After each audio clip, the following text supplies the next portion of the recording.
smutná žena, co patero dytek měla, šestek pod srdcem nosila, z toho světa jíst musela.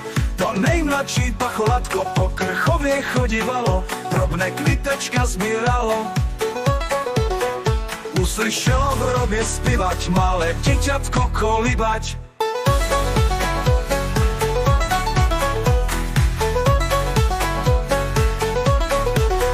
Tatičko můj roztomilý, od těch hrobů v tuto chvíli, mamička tam v hrobě zpíve, malé děťatko kolíbe. Tati k tomu nechtěl věřit, šel se na faru poradit, na faře mu tak radili, by byl ten hrob otevřený. A kdy ten hrob otevřeli, ona na truhle seděla, malé děťatko držela.